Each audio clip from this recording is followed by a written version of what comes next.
Assalamualaikum warahmatullahi wabarakatuh. Banyak sekali pertanyaan jamaah, Ustadz kasih kami channel untuk kajian anak-anak muda.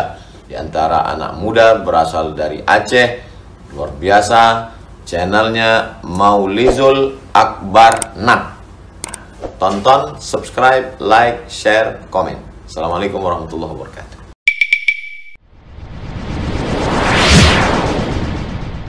Masalah menawar terlalu dalam atau terlalu berulang-ulang sehingga dia mendapatkan barang dengan sedikit kekecewaan dari si penjual. Penjual terpaksa jual karena takut tidak laku.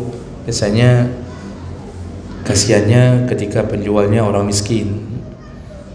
Penjual orang miskin sampai satu ikat sayur kangkung pun diminta kurang. Satu ikat 2.000. Kalau dua ikat RM1,000 aja. Sama orang miskin, 2 ikat minta 3.000. Bukan hendak lebih 2 ikat 5.000, kan begitu. Nah, ini tentu ada kebiasaannya, bisa pada bapak-bapak, bisa pada ibu-ibu. Cuma kecenderungannya biasanya banyak pada ibu-ibu. Apakah ini boleh?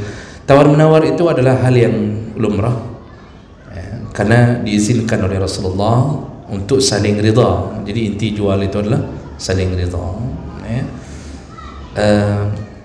Innamal bai'u an taradin.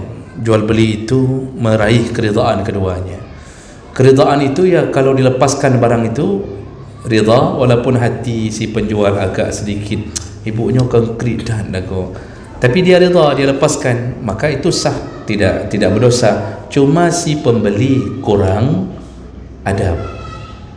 Jadi ujungnya enggak dosa, tapi Allah akan cabut keberkahan karena pelitnya dia.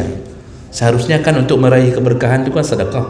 Seharusnya 2 ikat kangkung yang seharusnya 4.000 kita kasih encok je 10.000 kerana anak payah pulang. Tapi kita balik, kita minta 2 ikat 3.000. Lepas juga barang itu, karena si miskin takut enggak ada yang beli lagi setelah itu. Dia lepaskan. Tapi hatinya merasa kecewa. Dosakah si penjual? Tidak. Asal sudah lepas barang, enggak dia tipu, enggak dipaksa, jual belinya sah. Cuma keberkahan hilang karena pelit. Rasulullah mengatakan setiap hari ada 2 malaikat yang mendampingi kita. Satu malaikat berdoa, Allahumma a'ti mumsikan talafa. Ya Allah, hancurkanlah harta orang yang pelit ini. Hilang keberkahan ini, Pak. Memang sama dia kita berhasil dapat sayur kangkung 2-3.000. Pulang,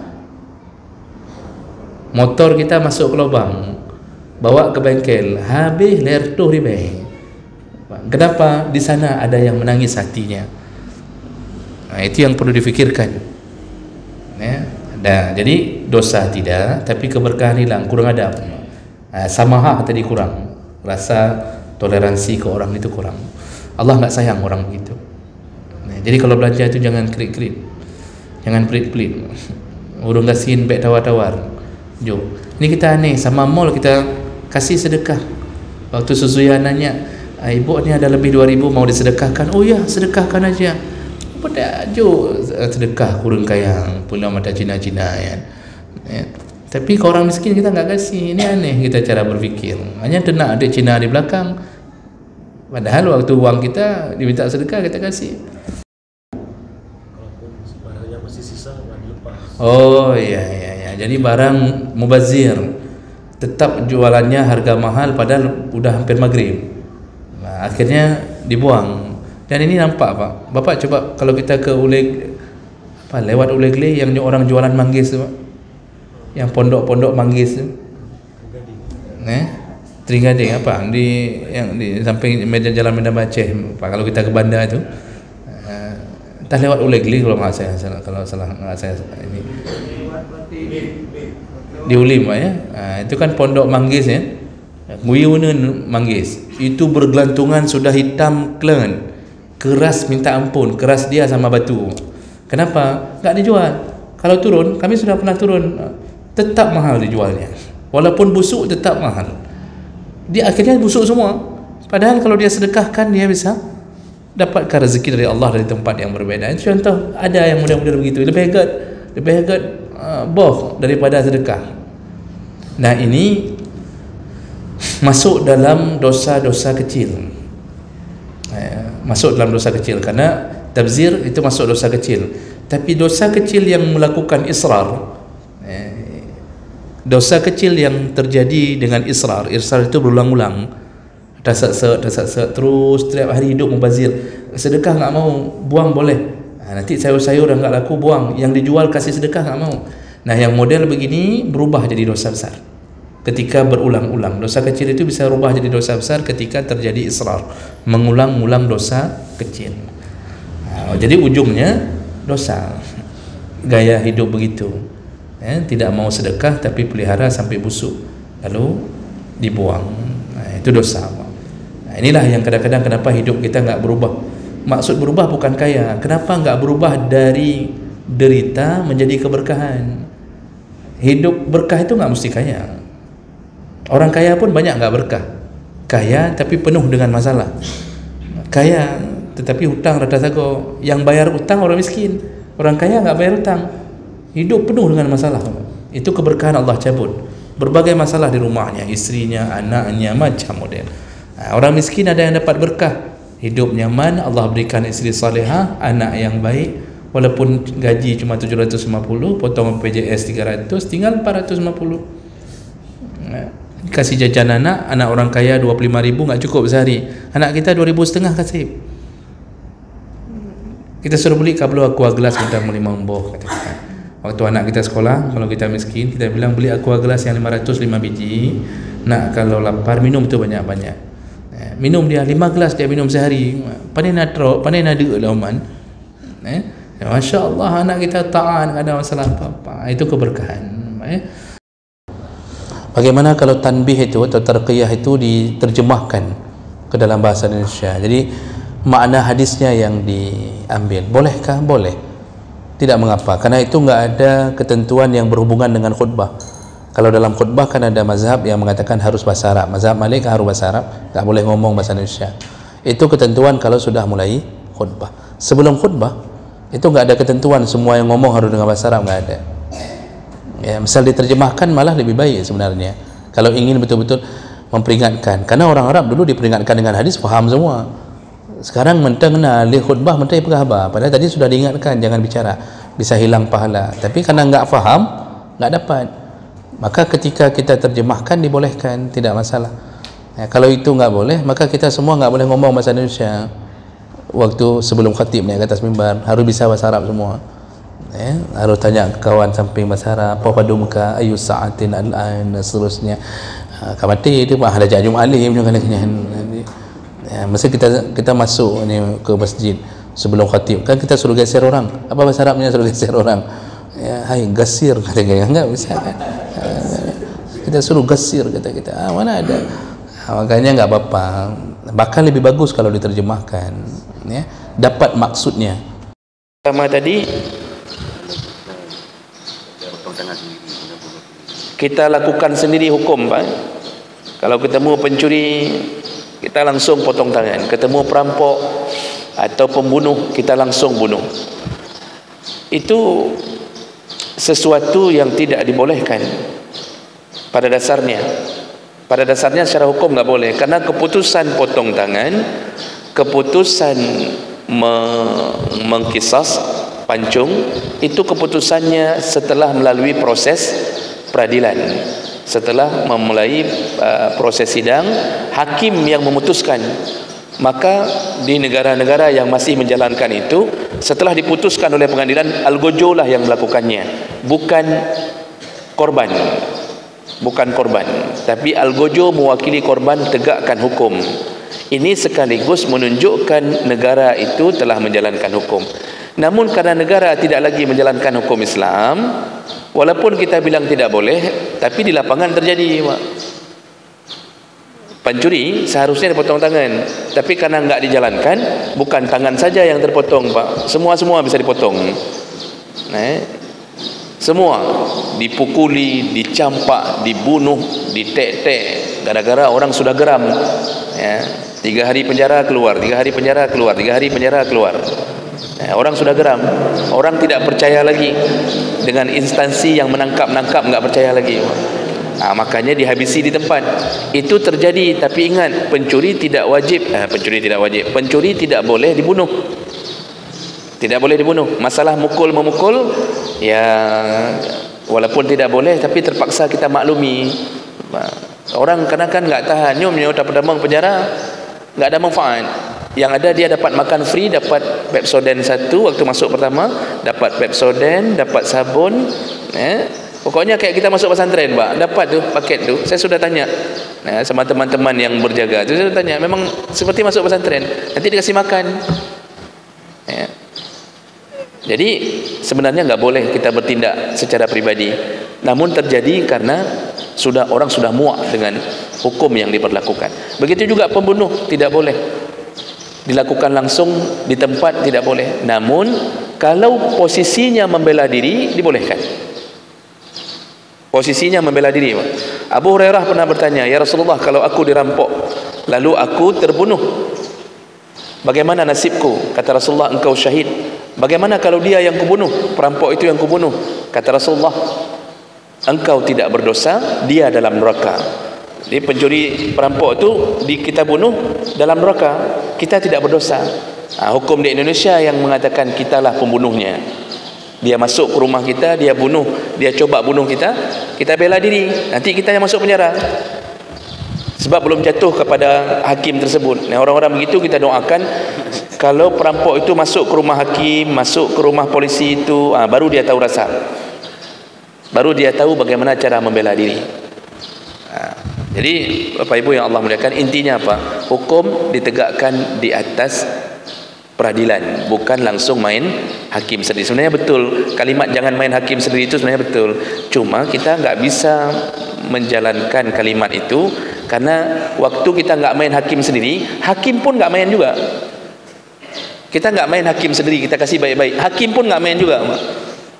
Ju amplop pada juta, selesai urusan. Apalagi punya jabatan tinggi, pembunuh pun dibuat macam cara agar selamat.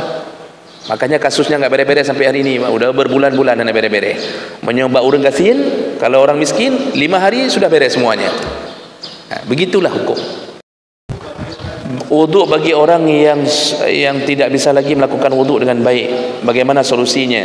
Dia sudah sakit-sakitan, tidak mungkin lagi menuju kamar mandi terus-terusan.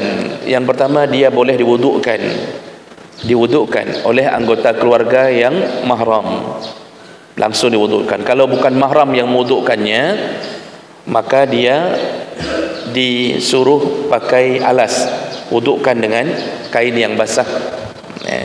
Karena dalam mazhab Syafi'i bersentuhan membatalkan wuduk, tapi tidak batal pada mazhab yang lain. Jadi dibolehkan mewudukkannya kalau masih bisa kena air wuduk. Kalau bisa ke kamar mandi, dia boleh melakukan salat untuk menjamak salat kalau tidak mungkin melakukan wuduk berulang-ulang. Karena salah satu posisi jamak salat, walaupun khilaf, tapi salah satu posisi boleh menjamak salat ketika sakit, yang enggak boleh qasar. Sekali kamar mandi untuk salat duhur dan asar. Enggak bisa juga kamar mandi, wudukkan. Setelah wudukkan, bolehkah jamak? Boleh. Salah satu yang dibolehkan, walaupun khilaf. Ada mazhab mengatakan boleh waktu sakit, ada yang mengatakan tidak boleh. Tetapi kalau darurat begitu dibolehkan. Tidak bisa juga kena air wuduk, ditayamumkan. Jadi bawa pasir dalam piring, bawa pasir, nanti ditayamumkan. Artinya dia suruh tayamum. Suruh tayamum. Oh, tidak bisa juga, maka orang lain menayamumkannya. Tidak bisa juga, sudah nggak boleh kena pasir, nggak boleh kena air, maka salat tanpa harus berwudu, tanpa harus tayamum sah bagi mereka yang divonis nggak boleh kena air, nggak boleh kena pasir. Jadi dokter mengatakan, ini bapak nggak boleh kena air, nggak boleh kena pasir. Berarti ini kayaknya bukan manusia lagi ya, Pak.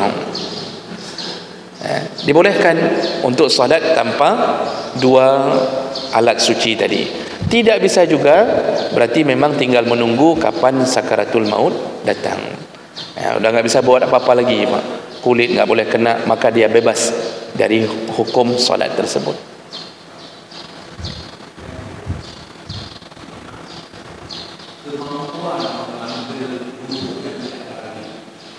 diwudukkan.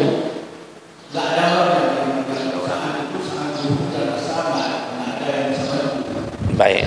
Kalau tidak ada orang sama sekali, maka dia boleh menunda. Dia hanya salat dengan niat menghormati waktu. Ketika sudah ada orang, diwudukkan dan dia mengqadha kembali salat tanpa wuduk dan tayamum tadi. Begitu dalam mazhab Syafi'i. Maka disebut salatnya salat menghormati waktu. Salatnya enggak sah kalau masih mampu wuduk. Nanti dia qadha ketika sudah ada orang yang membantunya untuk berwuduk. Bagaimana kita menyikapi orang-orang yang di depan kita mengungkit-ungkit jasa, membangga-banggakan diri, diiringi dengan kesombongan, terus bicaranya nyonye, macam model dia sembanggakan. Ada salah satu asar, salah satu riwayat, bahkan Imam Syafi'i pun pernah mengatakannya, kalau tidak bisa disikapi dengan nasihat. Jadi orang begini sebenarnya disuruh nasihat dulu. Baik tambung dan nanti hilang pahala. Karena memang orang yang membanggakan diri itu hilang pahala. Ya. Karena Allah yang mengatakan dalam Al-Quran bahawa semua amal yang diungkit. Ya. Jadi bil manni wal azar, manni itu penghilang amal, seperti hujan yang jatuh di atas safwan, di atas batu licin. Kemudian ada pasir di atas batu licin itu, ketika hujan lebat, fatarakahu salda, langsung hilang semua pasir itu. Itu golongan orang ria dan golongan orang yang manni, suka mengungkit-ungkit dan membangga-banggakan amalnya. Kalau sebenarnya nasihat dulu, kita nasihat jangan begitu. Gadah main tu, hilang amal kita semua. Yang wakaf kita itu hapus semuanya nanti kalau kita ungkit-ungkit terus-terusan. Tapi kalau enggak mempan dengan nasihat, maka langkah kedua, kalau kita lihat sudah menjadi-jadi, udah muak kita dengar, kita bisa tinggalkan dia. Tinggalkan, enggak usah dipedulikan. Jadi akan membuat dia kehilangan rasa percaya diri kalau ditinggalkan. Kalau enggak mempan juga, ambil langkah ketiga. Di situ riwayat tadi menyebutkan, yaitu at-takabbur 'alal mutakabbir sedekah. Menyombongkan diri di hadapan orang sombong adalah sebuah sedekah atau sebuah kebaikan. Ya, jadi Imam Al-Munawi juga menyebutkan itu. Dibolehkan menyombongkan diri di hadapan orang sombong. Kalau kita lihat nasihat enggak mempan, kita tinggalkan pun enggak mempan. Orang hanai depuro pak, klau priam orang. Di saat seperti itu, sombongkan diri di hadapan orang sombong dibolehkan. Mulailah kita main kesombongan kita. Tapi kita tujuannya bukan menyombongkan diri untuk mengalahkan kesombongannya. Biasanya dengan kalimat, pegahnya. Apa itu? Baru sedikit sedekah udah begitu. Saya contoh saya sabah luk semamanya luk sedekah mendung depakah nya lautnya talungnya yang kerung semuanya talung misal. Tujuan kita ingin mempekek dia. Apa bahasa Indonesianya mempekek dia? Kita buat dia dia terasa rendah di hadapan kuasa Allah. Di saat itu dibolehkan untuk memberi efek padanya. Tapi kita enggak ada niat sombongkan diri, hanya berhadapan dengan dia saja. Jadi hal-hal begini itu untuk menyadarkan dia. Tidak sadar juga, maka biarlah itu urusan dia dengan Allah Subhanahu wa taala. Itu menghadapi orang yang kira-kira suka membangga-banggakan diri.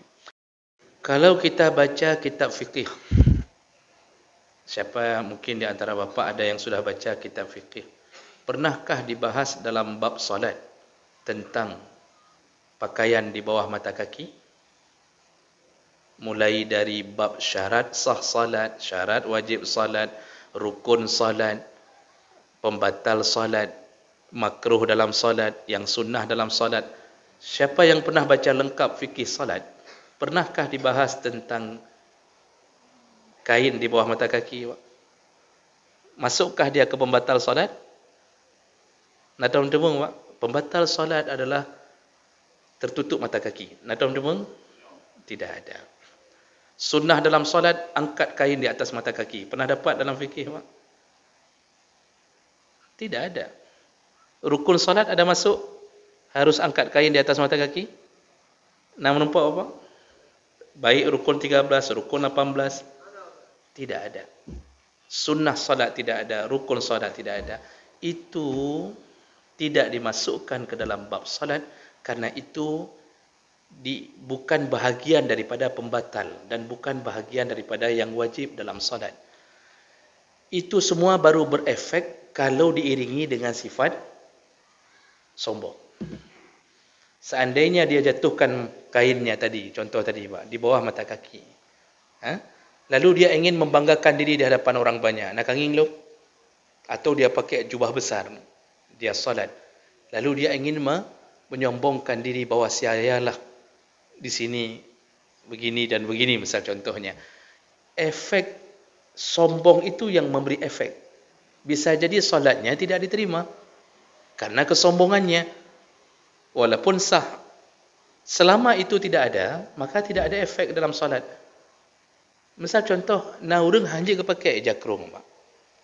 Di pesantren enggak pernah masuk pesantren dari kecil, TK, SD, SMP, SMA. Tamang kuliah, jurusan teknik nuklir loh. Apa ni gedung cara pakai jakrung yang good. Contoh, Pak, kan dia enggak bisa pakai kain sarung. Sampai sekarang kan banyak orang enggak pintar pakai kain sarung, Pak. Bulit-bulit. Lalu ada yang model cuma dua bulit, dia langsung pakai. Lalu terjatuhlah kain di bawah mata kakinya. Berefekkah ke solatnya? Tidak. Itu hanya karena dia enggak bisa pakai kain sarung saja. Enggak ada sifat sombongnya, tidak berefek. Tapi begitu diiringi dengan sifat sombongnya, langsung berefek. Makanya kalau kita bisa jaga,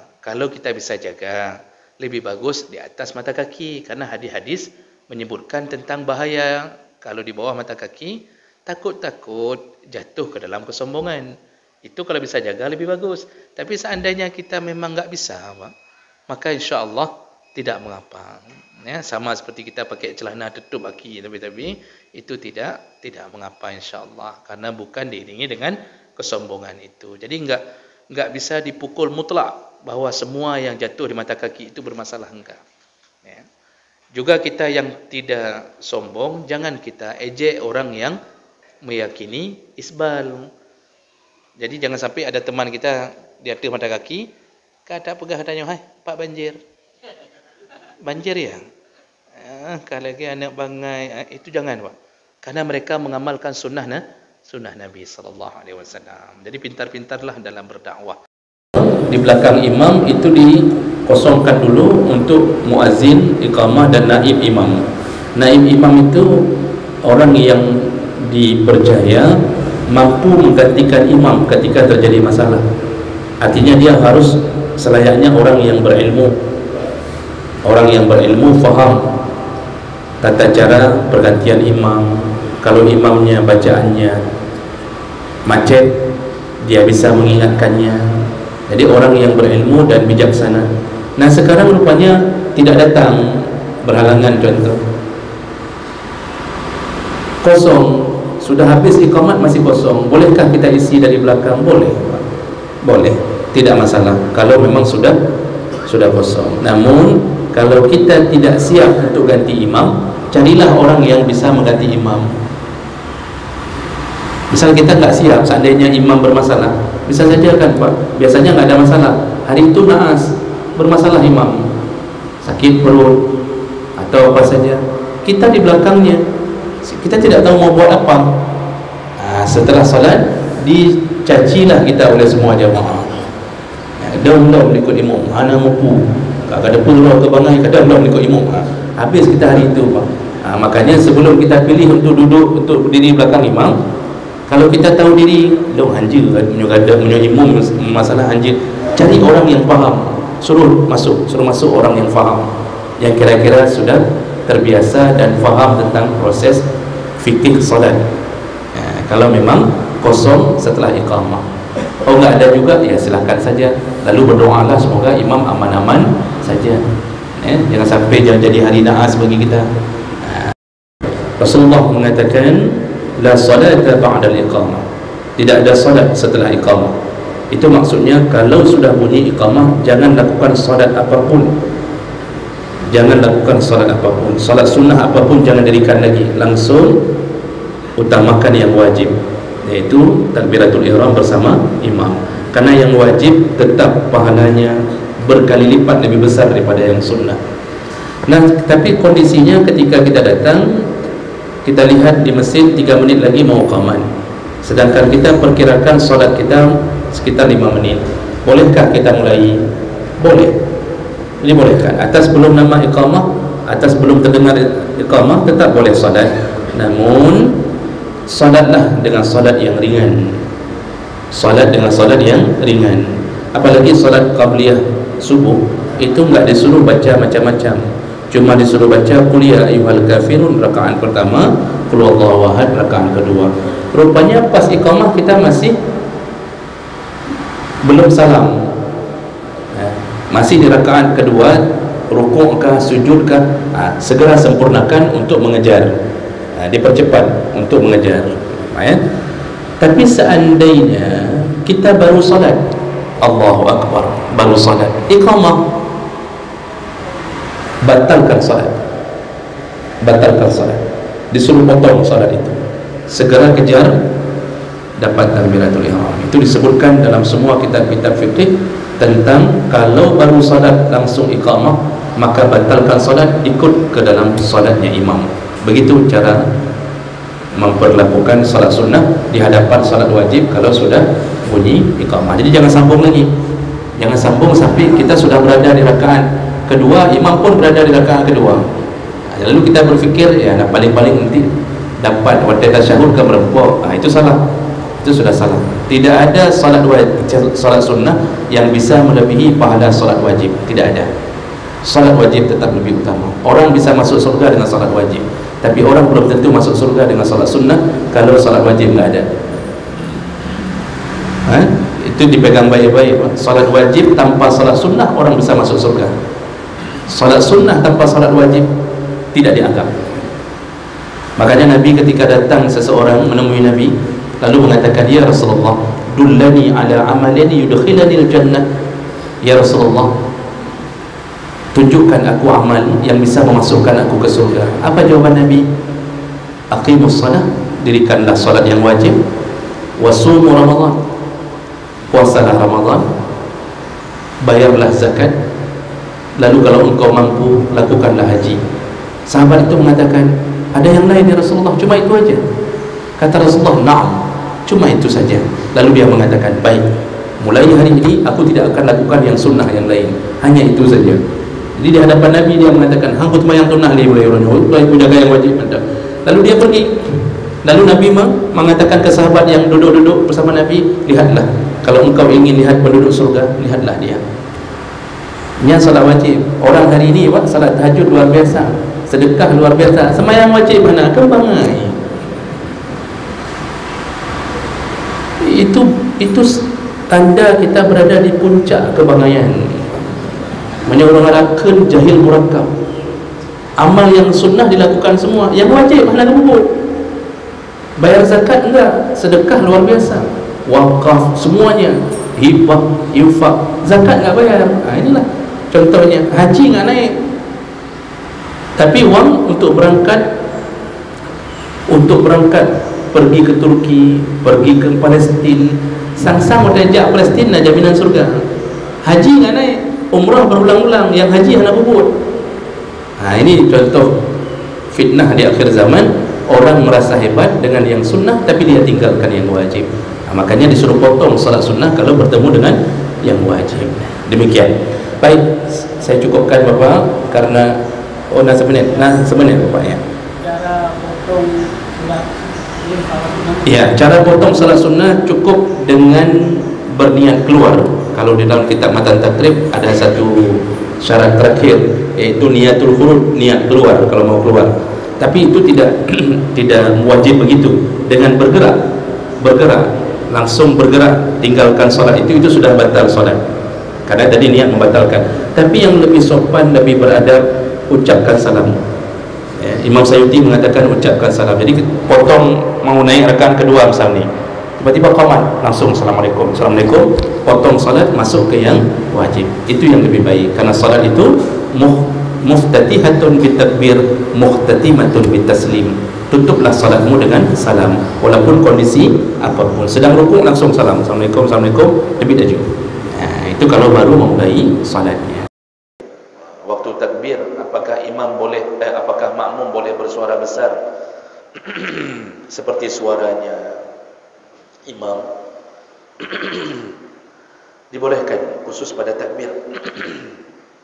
Karena makmum selayaknya bersuara ketika solat itu hanya didengarkan oleh diri sendiri selayaknya. Jadi dia cukup musammi' li nafsih, dia bisa mendengarkan dirinya sendiri. Itu batasan bacaan makmum. Tapi kalau takbir, imam takbir, Allahu Akbar, imam pakai mic, otomatis satu masjid terdengar. Makmum juga bersuara lantang, tapi tidaklah selantang imam, tapi dia bersuara keras, Allah. Bolehkah? Boleh. Karena di situ tidak ada unsur mengganggu. Orang belum mulai, baru semuanya baru mukaddimah semua. Jadi tidak ada unsur mengganggu. Tapi ketika masuk ke dalam solat, seorang makmum membaca Bismillahirrahmanirrahim, Alhamdulillahirabbil alamin, Arrahmanirrahim, itu mengganggu. Dan itu tidak dibolehkan. Makruh dalam solat, bisa mengurangi pahala orang yang baca ini ketika dia mulai mengganggu sahabatnya yang lain. Bahkan bisa jatuh haram kalau sahabatnya tidak bisa solat gara-gara dia. Ini orang ini harus ditegur. Saya pernah berada di samping orang seperti ini dalam satu masjid. Jadi mau saya tegur. Jadi dia ingin khusyuk sendiri, tidak bisa khusyuk orang. Ketika saya mau tegur, saya selesai solat, setelah zikir, beliau bangun solat sunnah. Belum sempat saya tegur, saya pun bangun solat sunnah. Selesai saya solat sunnah, dia berangkat. Haji Hanarul Demung, tapi bukan penduduk kampung di situ. Saya tanya sama panitia masjid, BKI masjid, dia nurut pada yang bunuh. Dan bukan saya sendiri yang dengar, kanan kiri semua sudah mendengar suara dia ketika solat. Kata orang di situ, kan orang kampung katanya, Ustaz, sekali-sekali datang, sekali nampak di situ. Itu harus ditegur. Jadi kalau ada orang begitu habis solat, cara tegur yang baik. Karena sesama muslim itu tegur yang baik. Kita negur kafir saja baik-baik. Kita tegur orang Cina kok mohon maaf, koko mohon maaf. Sama orang Islam kenapa kasar? Jangan tegur dengan cara yang kasar, karena gara-gara itu menyebabkan permusuhan. Tegur yang baik, pegang bahunya, lalu mengatakan lelaki maaf, mohon maaf. Nabacut yang perlahan pegang. Pokoknya dengan suara yang lembut, dengan suara yang baik. Kalau tegur sesama muslim, baik tahu aja, kan lagi binatang kat sembahyang.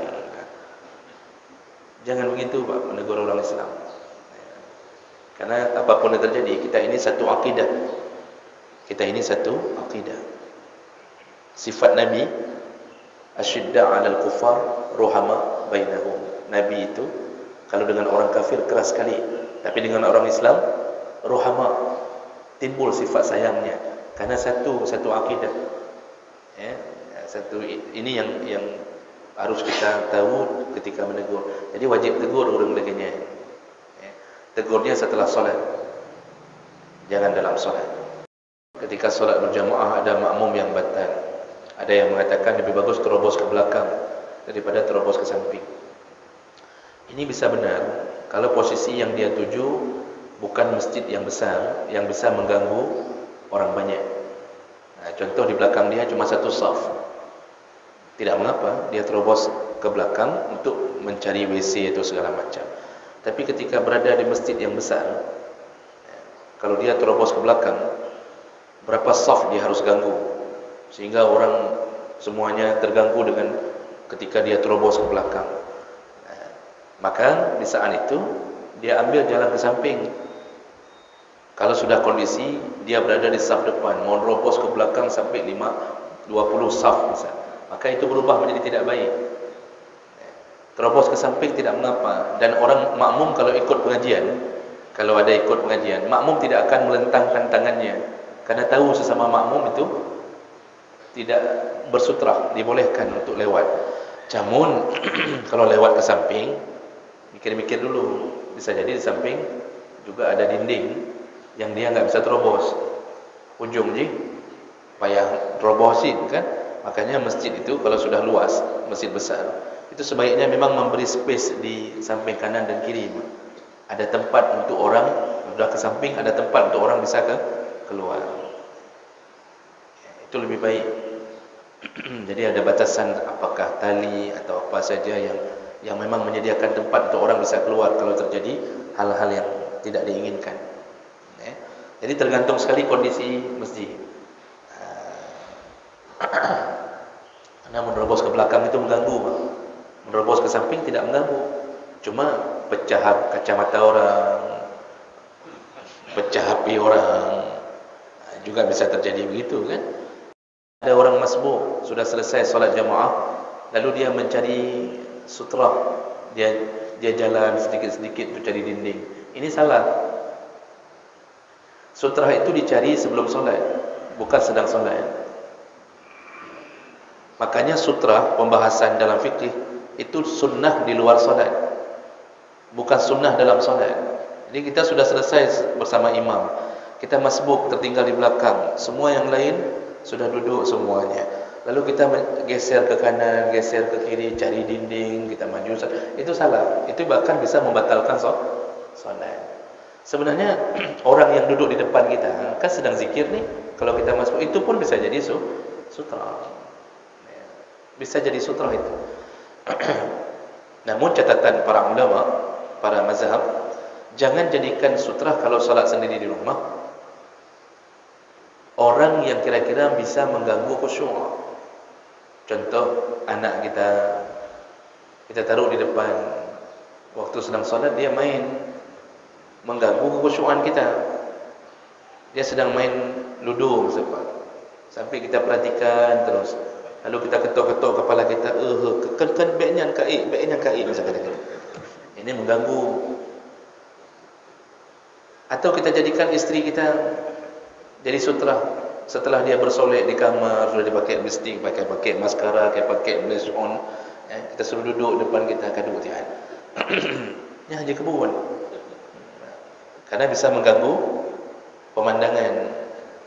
Kecuali isteri sudah tua sekali, suka 70 tahun, urina kan 70 tahun misalkan, dia pakai lipstick makin tidak menarik misal contoh. Tapi pada dasarnya jangan jadikan sesuatu yang mengganggu pemandangan kita, ya. Jangan jadikan itu. Dalam salat jamaah, imam belum selesai membaca bacaan di tahiyat akhir, kita sudah selesai. Nah, kalau kita sudah selesai pada bacaan fil alamin innaka hamidum majid, untuk menunggu imam yang belum selesai, apa yang kita lakukan? Pertama, disunnahkan memperbanyak doa. Di situ tempat berdoa. Ada dua doa yang langsung redaksinya dari Nabi.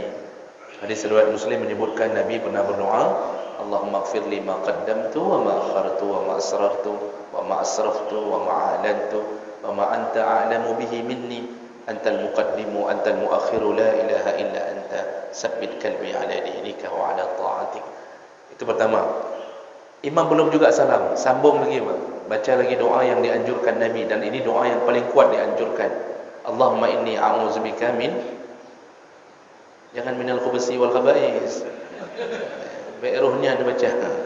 Allahumma inni a'udzubika min azabi jahannam wa min azabil qabri wa min fitnatil mahya wal mamat wa min syarri fitnatil masihid dajjal. Imam belum juga salam, apalagi kita dapat sambung doa lain, karena itu memang tempatnya berdoa. Itu tempat berdoa. Jadi doa-doa itu dulu redaksi langsung dari Nabi. Mau sambung lagi, Nabi pernah menasihati Mu'az bin Jabal untuk membaca doa, Allahumma a'inni ala zikrika wa syukrika wa husni ibadatik. Wahai Muaz, aku mencintaimu. Ucapkanlah doa setelah solat. Ada yang mengatakan doa itu setelah zikir, setelah solat. Itu masuk juga doa itu. Ada yang mengatakan sebelum salam. Sebelum salam.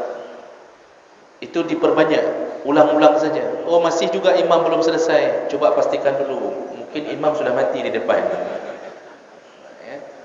Tapi kalau beliau masih hidup, kita sambung sedikit lagi, ucapkan Rabbana atina fid dunya hasanah berulang-ulang. Semua keinginan dunia dan akhirat Allah kabulkan. Di situ tempat doa.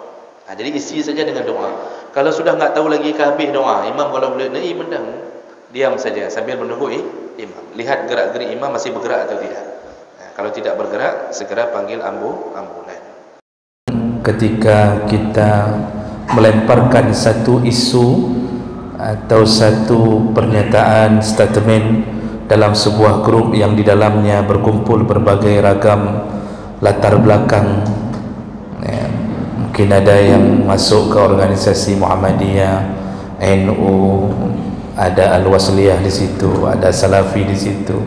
Jadi ketika kita mendapatkan satu konten video yang kira-kira mungkin cocok dengan kita dan kita ingin menyindir kelompok yang berbeda pandangan dengan kita, ini sebenarnya masuk dalam kategori dakwah yang tidak berhikmah. Ini masuk dalam kategori kurang bijaksana, melemparkan isu di tengah-tengah kumpulan yang kita tahu memang di situ ada berbagai macam ragam. Itu tidak baik, karena kita tahu bahwa tidak akan ada satu hasil. Malah tidak lama setelah kita lempar video itu atau satu pernyataan itu, kita mulai mendapatkan komentar.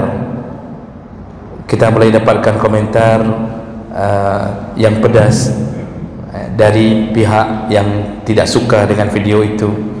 Itu belum lagi dilanjutkan sambung menyambung, sambut menyambut, terus makin panas.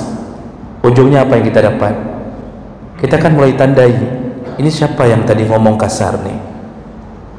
Yang tadi kita lempar video tujuannya ingin mendakwahkan versi kita, tapi ujungnya kita mulai tandai orang. Gak sadar dalam grup. Kenapa begitu bicaranya? Ketika ketemu di alam nyata, kan tadi misal ada tu dalam grup ada namanya macam-macam. Ketemu di alam nyata yang kemarin kita berpelukan, tapi hari ini tidak lagi. Kenapa? Kah urung jihir paji. Sudah mulai bermusuhan hanya gara-gara satu pernyataan yang kita tahu orang di situ enggak akan bisa bersatu di atas perbedaan itu. Jadi sebenarnya dalam Islam itu yang dilarang adalah berpecah, bukan dilarang berbeda pendapat. Yang dilarang adalah berpecah belah, tapi tidak pernah dilarang untuk berbeda pendapat. Silakan baca tarikh tasyri', sejarah Islam. Nabi melarang untuk berpecah belah. Sampai waktu urutan Nabi sedang mengatur saf pun, Nabi mengatakan saf lurus rapat rapi. Lalu Nabi menuju ke satu tempat, ternyata ada yang mereng safnya, tidak rapi.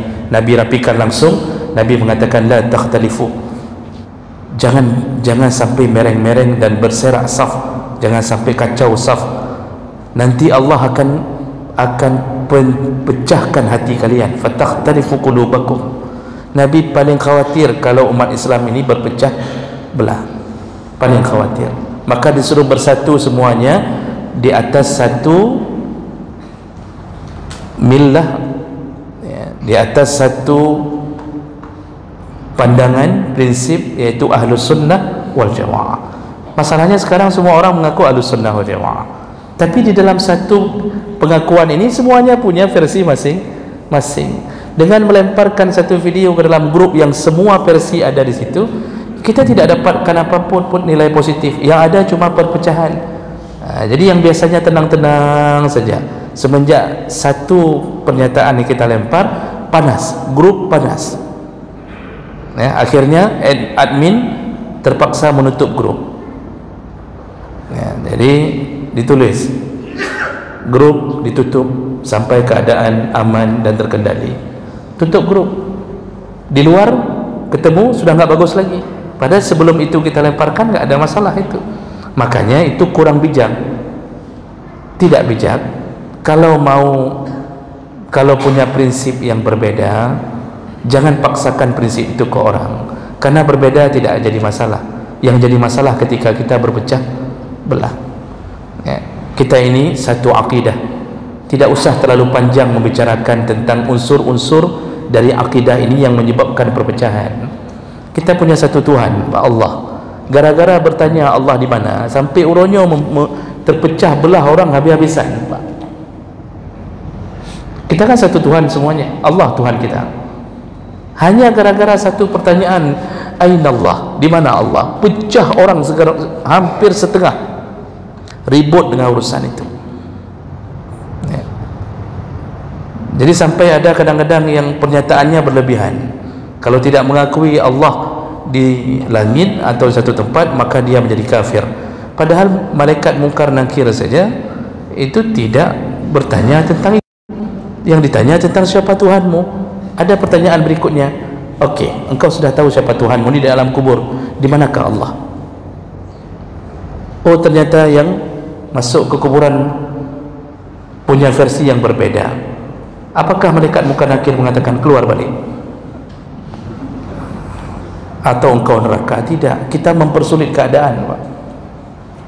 Kita mempersulit keadaan. Islam itu kesaksiannya adalah asyhadu an la ilaha illallah. Aku bersaksi tiada Tuhan selain Allah. Ada sambungan wa asyhadu annallaha fis sama' atau fil arash atau macam-macam. Tidak ada, cuma itu saja kesaksian sebagai orang Islam. Bersaksilah bahwa tiada Tuhan selain Allah. Sudah selesai di situ. Maka kita semua dianggap orang beriman kepada Allah. Kenapa mempersulit, memperkeruh keadaan? Jadinya makanya pintar-pintarlah.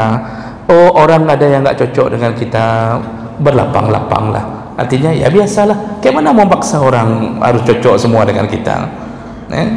Ini kita misal pergi ke Maroko. Di Maroko itu atau di Tunisia itu sebahagian besar bermazhab Malik. Kita pergi ke Turki, itu mereka bermazhab Hanafi.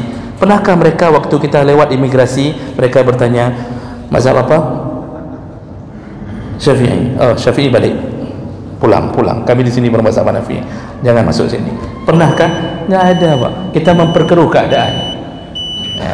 Silakan ilmu ditambah, tapi jangan sampai berpecah belah. Nah, makanya melemparkan hal itu di grup kurang bijak sana. Jadi jangan bermain api dengan masalah itu. Seandainya khatib tiba-tiba sakit, jatuh, pingsan, apakah khutbahnya diulang atau disambung? Ini tergantung kapan jatuhnya. Kalau jatuhnya setelah beliau menyelesaikan rukun yang pertama, misal pas duduk di antara yang kedua tiba-tiba jatuh, maka di saat seperti ini posisi sudah selesai rukun pertama, tidak perlu ulang dari rukun pertama, cukup diulang dari yang waktu beliau jatuh atau sakit. Tapi kalau belum selesai, masih dalam proses rukun pertama belum selesai, baru mengucapkan salawat tiba-tiba jatuh, maka ulang dari pertama. Ulang dari pertama. Oh, jatuhnya di rukun yang kedua, ulang yang kedua saja. Jadi ceritanya di mana tempat yang beliau belum selesaikan, ulang di rukun dari awal di tempat itu saja. Jadi tidak perlu ulang dari awal. Berbeda kalau khatib membatalkan diri, jadi terjadi kesalahan. Misal khatib udah panik, Pak. Dia sedang khutbah nih, tiba-tiba panik. Karena ada juga yang jarang khutbah, itu begitu baca rukun panik, nggak tahu lagi apa yang kebaca. Ini blank nih. Ada. Karena kita kalau nggak biasa khutbah, Pak, lihat orang di depan, timbul rasa takut. Apalagi ada satu orang yang kita belum bayar hutangnya, kan? Timbul rasa takut, hilang. Begitu hilang itu ini kosong nih. Dia nggak tahu lagi mana yang baca. Di saat seperti itu dia batalkan, dia turun, dia nggak tahu baca apa lagi. Itu ulang dari naik yang lain, ulang dari awal. begitu ya. Kita masbuk, imam sudah selesai, lalu kita sambung, lalu ada orang yang datang untuk menyambung salat menjadi makmum di belakang kita. Kalau dalam salat berawatib dibolehkan, tidak mengapa untuk menyambung jamaah dengan kita, walaupun hukumnya dalam pandangan jumhur ulama mendirikan salat gelombang kedua makruh. Mendirikan jamaah gelombang kedua tanpa seizin imam ratib dalam mazhab Syafi'i makruh ya. Artinya lebih bagus sebenarnya yang sudah ketinggalan, jangan buat lagi jamaah yang baru di belakang. Pilihannya lebih utama salat sendiri. Itu dalam pandangan jumhur ulama, kecuali ada izin dari imam ratib. Itu kalau dalam salat rawatib. Jadi yang datang terlambat berapa orang, minta izin dulu sama imam ratib, kami mau dirikan jamaah baru di belakang, boleh? Kata imam ratib, boleh, silakan. Nah, itu baru aman, kehilangan makruh ya. Dalam salat Jumat dia ikut di belakang kita, kita masbuk. Ini posisi masbuk kita ini posisi dapat Jumat atau tidak? Nah, dapat Jumat kan ukurannya adalah dapat rakaat kedua, dapat salat rakaat kedua dengan dapat rukuk, dengan dapat rukuk. Kalau dia ikut, masbuknya ikut dengan kita, berarti yang dia ikut, dia harus berniat solat duhur. Yang ikut itu harus niatnya solat duhur, karena bagi dia nggak dapat lagi Jumat. Khutbah dia nggak dengar, dia sudah melewati, sudah selesai solatnya imam baru dia datang. Berarti yang dia ikut di belakang kita itu adalah solat duhur, tidak ada solat Jumat untuknya. Berdosakah dia enggak salat Jumat hari itu? Tergantung. Kalau dia enggak ada masalah apa-apa, terlambat dengan sengaja, dosa, berarti meninggalkan Jumat. Tapi kalau dia ada uzur, sakit perut, macam-macam, maka dia tidak berdosa walaupun harus mengganti dengan salat duhur. Jadi tetap sah salatnya, tapi dia tetap harus niat salat duhur walaupun kita salat Jumat yang tertinggal ya. Bagaimana orang yang belum mengqadha salat wajibnya tapi mendahulukan salat sunnahnya? Contoh dia salat witir tapi qadha belum selesai. Kan pernah kita dengar kadang-kadang tidak boleh melakukan salat sunnah apapun kecuali dahulukan dulu yang qadha. Pada dasarnya benar bahawa mengqadha harus dilakukan segera, alal faur, harus dilakukan segera. Artinya jangan selangi dengan salat sunnah, jangan selangi dengan salat sunnah. Nabi SAW setiap kali ada ketidaksengajaan dalam salat, maka dia segera menggantinya setelah luput waktu yang sebenarnya. Contoh dalam perang Khandaq, dalam perang Ahzab, Nabi tertinggal salat duhur, asar dan maghrib. Begitu salat isya, beliau langsung ambil semuanya. Jadi jangan selangi dulu dengan salat yang lain-lain, ambil segera qadha. Itu benar. Dahulukan. Terutama bila salat yang ditinggalkan dalam keadaan tidak sengaja. Begitu terbangun salat subuh, segera ambil, jangan tunda. Nah sekarang yang jadi masalah adalah ketika solat masa lalu kita, masa lalu kita yang mungkin SMP kita belum tahu bahawa ada Muhammad sebagai Nabi, ada Allah sebagai Tuhan kita, mungkin belum tahu itu. Jadi masih dalam duhur entah di mana, asar entah di mana, sehingga sampai SMA tidak solat. Apakah boleh dia melakukan tahajud? Ini hari ini taubatnya, ini hari ini taubat misal contoh. Apakah semua salat sunnah haram baginya sampai dia ambil semuanya? Nah di sini permasalahannya berbeda. Karena waktu qadha dengan qadha salat-salat yang kita tinggalkan di masa lalu dengan sengaja, kan saya sudah pernah bilang ada dua pandangan besar. Kalau 4 mazhab mengatakan wajib qadha, tapi pandangan Ibnu Hazm, Daud Al-Dhahiri, Ibnu Taimiyah, Ibnu Al-Qayyim, Ibnu Jauzi, mereka mengatakan tidak wajib qadha, cukup taubat saja. Tapi 4 mazhab wajib qadha. dengan alasan yang tidak sengaja saja Nabi qada, apalagi yang ditinggalkan dengan sengaja, wajib qada. Setelah itu dengan ayat salat telah ditentukan oleh Allah untuk kita 5 waktu, maka wajib menunaikan permintaan Allah 5 waktu. Maka kalau kita tanya, yang sudah pernah tinggal salat masa lalu, bolehkah dia tahajud sekarang ketika taubatnya? Kalau tadi kan segera, begitu terbangun salat subuh segera. Nah sekarang ada orang yang mengatakan hajud, nggak boleh tahajud, nggak boleh salat sunnah, sampai dia akhirnya tidak melakukan salat sunnah. Kalau dia ingin melakukan yang qadha terus-terusan sampai meninggalkan salat sunnahnya, tidak mengapa.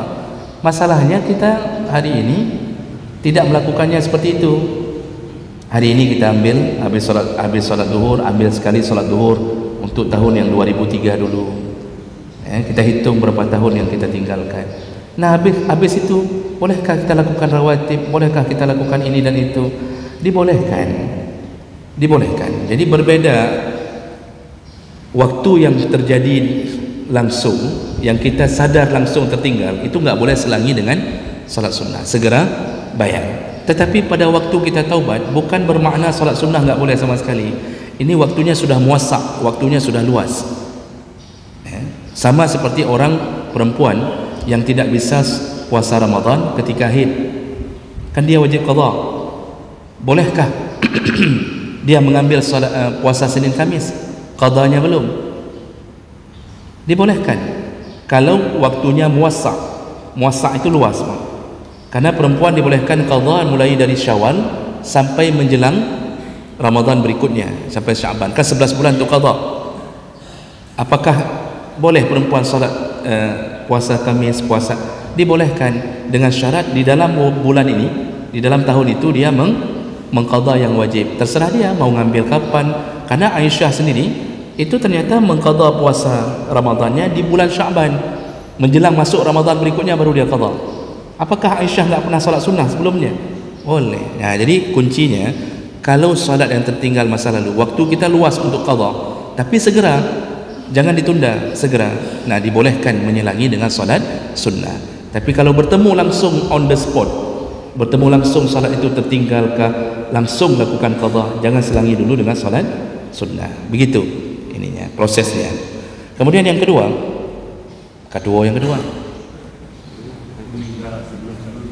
orang yang berniat ambil salat isya di akhir waktu, sebelum datang akhir waktu meninggal, berdosakah dia? Tidak, karena itu izinnya dari Allah. Izin mengambil 2 waktu itu dari Allah. Jadi ketika Allah menjemput, belum sempat melakukan, dan dia sudah berniat bahwa dia akan lakukan, mengambil waktu yang afdal di akhir waktu, tidak berdosa. Nah, sama dengan orang belum salat maghrib, lalu dia jamakkan ke Isya karena nggak bisa berhenti. Dia niat di mobilnya maghrib saya bawa ke Isya, jamak takhir, karena keadaan cuaca dan macam-macam, nggak bisa berhenti di tengah hutan. Lalu tiba-tiba kecelakaan, nggak sempat salat maghrib, nggak sempat salat Isya. Berdosakah dia? Tidak, karena itu izinnya dari Allah Subhanahu wa ta'ala. Begitu. Yang dosa itu yang tunda salat karena taat kepada bos di kantor. Kata bos di kantor, jangan salat dulu, nanti saja. Kalau mati dengan bos-bosnya, dengan dia semuanya dalam neraka. Itu yang baru berdosa. Ya. Bacaan sami Allahu liman hamidah dibaca oleh imam. Kita makmum perlukah mengulang dengan mengucapkan sami Allahu liman hamidah? Yang perlu kita ketahui lebih dahulu, itu bacaan sunnah, i'tidalnya yang rukun, sama dengan rukuk. Rukuknya yang rukun, bacaan di dalamnya sunnah. Nabi SAW menyebutkan dalam hadis, wa iza qala al-imam sami Allahu liman hamidah faqulu, kalau imam mengucapkan sami Allahu liman hamidah, jawablah, kata Nabi, Rabbana walakal hamd. Ini hadisnya, tapi saya lupa perawinya karena saya tidak sepintar Ustaz Adi Hidayat. Nomor ayat saya banyak tidak tahu, tapi kalau perlu kita nampakkan hadisnya, bukan bermakna lupa nggak ada hadis. Dan di situ bermula pandangan yang menyatakan tentang tidak perlu mengulang sami Allahu liman hamidah, karena Nabi langsung menyuruh membaca Rabbana walakal hamd. Di situ disambung oleh Nabi, barang siapa yang bacaan Rabbana walakal hamdnya bersamaan dengan malaikat, diampunkan dosa-dosanya yang telah berlalu. Jadi selain mazhab Syafi'i lebih kepada langsung Rabbana walakal hamd. Jadi langsung ucapkan Rabbana walakal hamd. Tapi mazhab Syafi'i, saya baca di kitab Fiqh Islami wa Adillatuh karena ini kitab menjabarkan tentang dalil-dalil dari 4 mazhab. Mazhab Syafi'i membolehkan tidak baca sami Allahu liman hamidah berdasarkan hadis itu. Tapi pilihan yang lebih utama tetap mengulang kalimat sami Allah dengan alasan untuk mendapatkan kesempurnaan bacaan keseluruhan. Jadi ada sedikit perbezaan dalam keutamaan itu. Imam Nawawi pun menyebutkan itu, tetap lebih baik ulang sami Allahu liman hamidah untuk mendapatkan pahala bacaan itu. Karena ini dua-duanya hukumnya sunnah. Kita kalau sami Allahu liman hamidah enggak baca apapun Pak, tetap sah salat karena i'tidalnya kita lakukan. Jadi boleh pilih. Boleh Rabbana walakal hamd dibaca sami Allah pun tidak mengapa, mengulang sami Allah pun tidak mengapa. Namun kalau didasarkan hadis Nabi, tentu Rabbana walakal hamd itu bisa jadi sandaran kita untuk tidak mengulang sami Allahu liman hamidah. Kita tiba di masjid, solat sudah selesai, lalu kita solat sendiri, dapatkah pahala jamaah? Tergantung posisi kita, tergantung keadaan. Kalau biasanya kita memang istiqamah berjamaah, hari itu sakit perut, mencret Pak, sampai terlambat, biasanya kita memang berjamaah, hari itu terlambat sampai habis salam imam, lalu kita solat sendiri di belakang, dapatkah pahala jamaah? Dapat. Sempurna bagi yang istiqamah.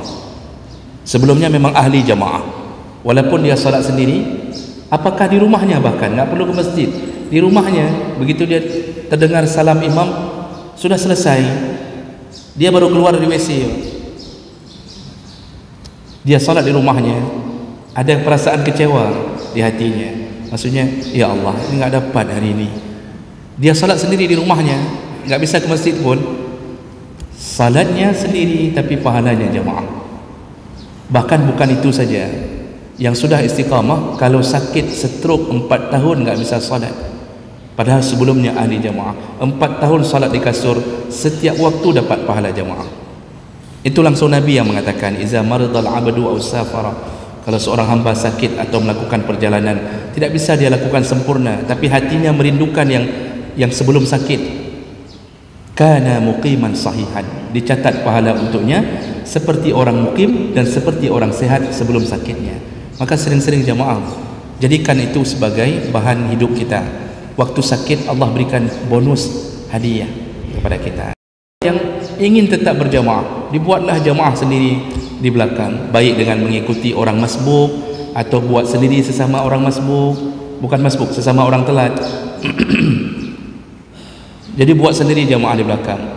4 mazhab seluruhnya mengatakan makruh membuat salat jamaah di gelombang yang kedua. Termasuk mazhab Syafi'i mengatakan makruh mengulang salat jamaah gelombang kedua, kecuali, ada kecuali kalau dalam mazhab Syafi'i, kecuali biiznil imamir ratib, kecuali dengan izin imam ratib. Jadi itu yang datang terlambat tu, kalau mau buat jamaah berikutnya minta izin dulu sama imam, temui Pak Imam, kami ini terlambat semua, boleh kami lakukan jamaah berikutnya. Itu baru kehilangan makruh itu. Hanafi mengatakan makruh, Maliki mengatakan makruh, Hambali terpecah, ada yang mengatakan makruh, ada yang mengatakan boleh. Semua mereka mengatakan makruh mengulang salat jamaah gelombang kedua, membuat jamaah gelombang kedua dengan satu alasan. Kalau itu diizinkan, maka sia-sialah Nabi mengatakan bahawa salat yang paling baik adalah salat di awal waktu. Maka tidak berlaku hadis itu kalau itu diizinkan. Kenapa? Semua orang di kantor akan mengatakan begini, tenang aja, nanti kita buat jamaah sendiri, kita sama juga pahalanya dengan yang awal waktu itu. Jadi semuanya ada yang men-setting, nanti jam 3 kita buat jamaah sendiri, santai aja, sama aja. dengan yang awal waktu, maka sia-sialah bunyi hadis itu, kata para ulama. Maka dimakruhkan. Kalau itu tidak dimakruhkan, orang akan setting terus-terusan bergelombang. Maka semua memakruhkan, kecuali mengulang-ulang jamaah di masjid yang bukan masjid yang ada imam dan penduduk yang sudah menetap di masjid itu, artinya makmum khusus. Contohnya musalla di mall, musalla SPBU, itu nggak ada imam, nggak ada makmum, berganti-ganti. Nah, kemudian orang bergelombang-gelombang, nanti disuruh berdiri fulan kadangkah, disuruh berdiri, selanjutnya gelombang berikut, siapa-siapa datang buat jamaah, itu tidak mengapa. Tapi di masjid yang ada imam ratib, ada makmum yang memang menetap selalu mereka salat, makruh melakukan gelombang yang kedua. Jadi pilihannya apa? Salat sendiri lebih utama daripada melakukan jamaah gelombang kedua. Nah, silakan rujuk ke kitab-kitab fikih yang bernuansa 4 mazhab, salah satunya Fiqh Islami wa Adilatuh, tentang hukum salat di gelombang yang kedua, ketiga dan seterusnya.